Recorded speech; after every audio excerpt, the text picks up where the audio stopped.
अकंपन वध।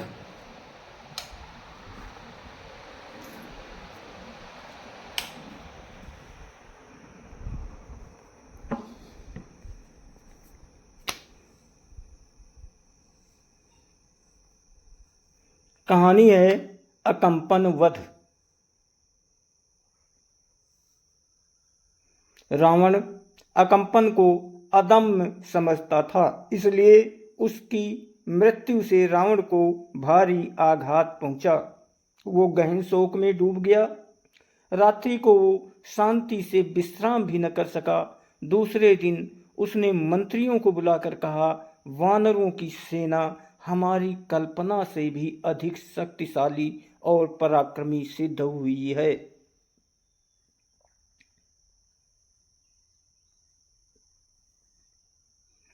पिछले 4 दिनों में हमारी बहुत सी सेना मारी जा चुकी है।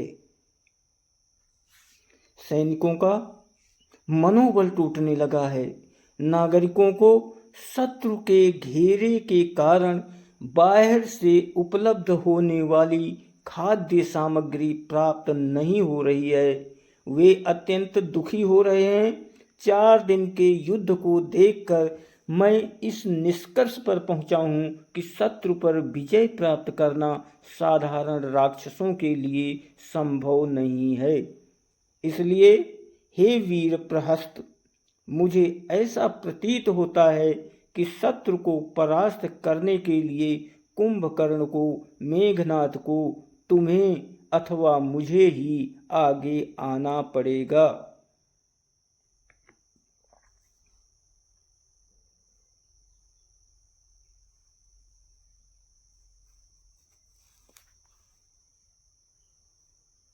अतः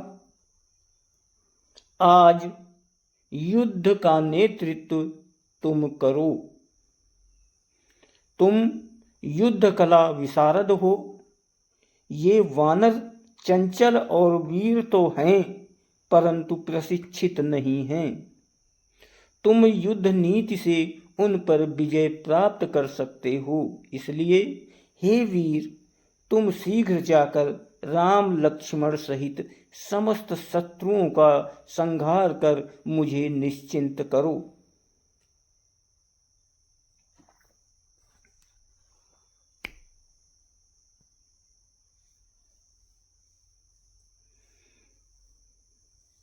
अपने ऊपर इस प्रकार का विश्वास व्यक्त करते देख प्रहस्त ने कहा, आज मैं बहुत अतुल पराक्रम से शत्रु सेना का विनाश करके आपको निश्चिंत कर दूंगा। आज मेरे कृपाण के शौर्य से मैं रणचंडी को प्रसन्न करके चील, कौवों, गीदड़ों आदि को शत्रु का मांस खिलाकर तृप्त करूंगा। इतना कहकर वो भयानक राक्षसों की सेना को लेकर युद्ध स्थल की ओर चल दिया।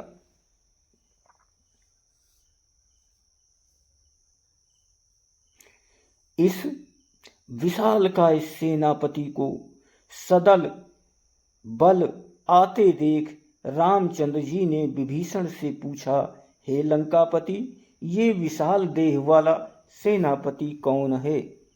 क्या सूरवीर है?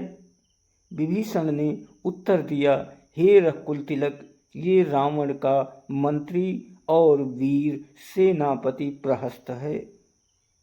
लंका की सेना का तीसरा भाग इसके अधिकार में है। ये बड़ा बलवान, पराक्रमी तथा युद्ध कला विशारद है। ये सुनकर श्री राम ने सुग्रीव से कहा, हे वानराधिपति, ऐसा प्रतीत होता है कि रावण को इस पर बहुत विश्वास है। तुम इसे मारकर रावण का विश्वास भंग करो। इसके मरने पर रावण का मनोबल गिर जाएगा।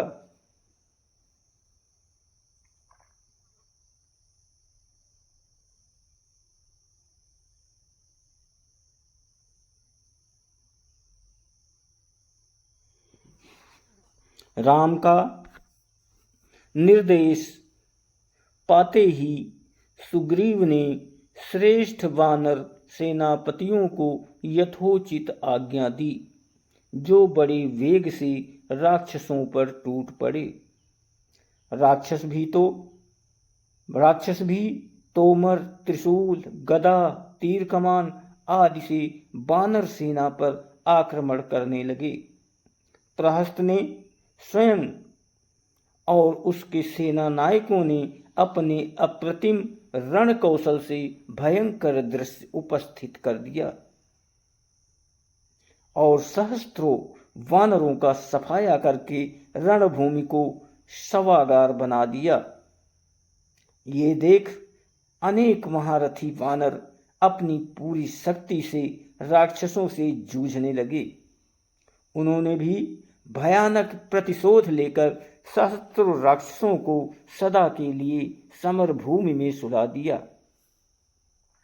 एक ओर राक्षसों की तलवार से कट कट कर सैकड़ों वानर भूमि पर धराशायी हो रहे थे, तो दूसरी ओर वानरों के घूंसों और थप्पड़ों की मार से सहस्त्रों राक्षस रक्त की उल्टियां कर रहे थे।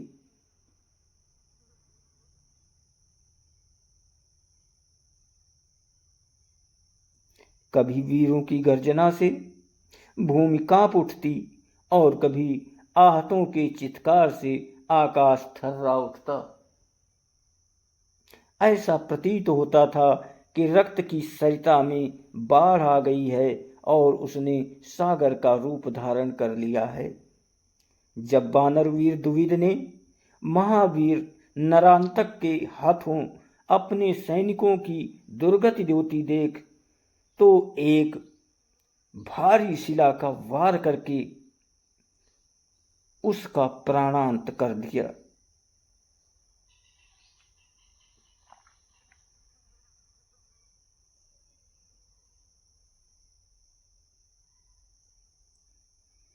द्विविद के इस शौर्य से उत्साहित होकर दुर्मुख ने प्रहस्त के प्रमुख सेनापति जमुन्नत को मार गिराया।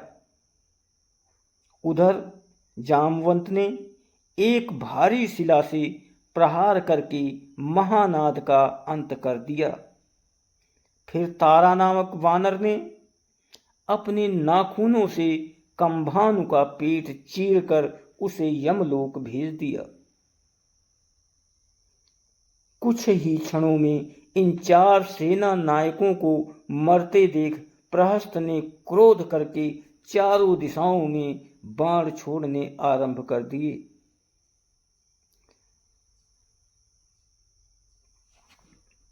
इस आकस्मिक आक्रमण से अत्यधिक क्रुद्ध होकर वानर सेना अपने प्राणों का मोह छोड़कर शत्रुओं पर पिल पड़ी। उधर सेनापति नील पर्वत का एक टीला उठाकर प्रहस्त को मारने के लिए दौड़ा।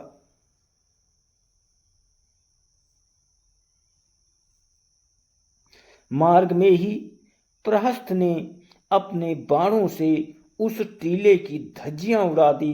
इस पर नील ने एक दूसरा टीला उठाकर उसके रथ पर दे मारा, जिससे उसका रथ टूट गया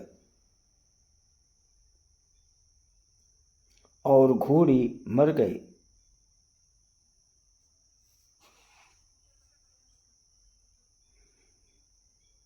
रथ के टूटते ही प्रहस्त हाथ में मूसल लेकर नील को मारने के लिए दौड़ा। नील भी कम न था। दोनों परस्पर भिड़ गए। अवसर पाकर प्रहस्त ने मूसल नील के सिर पर दे मारा, जिससे उसका सिर फट गया और रक्त बहने लगा। इससे नील को और भी क्रोध आ गया।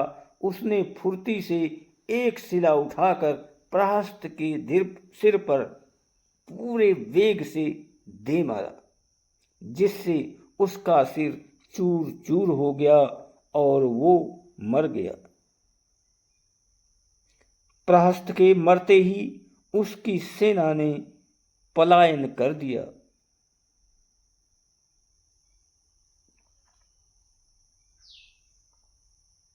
दोस्तों, कहानी को लाइक और सब्सक्राइब ज़रूर करें। आपकी बहुत मेहरबानी होगी। आप सभी को बहुत बहुत धन्यवाद और कोटि कोटि प्रणाम। कृपया लाइक और सब्सक्राइब ज़रूर करें। धन्यवाद।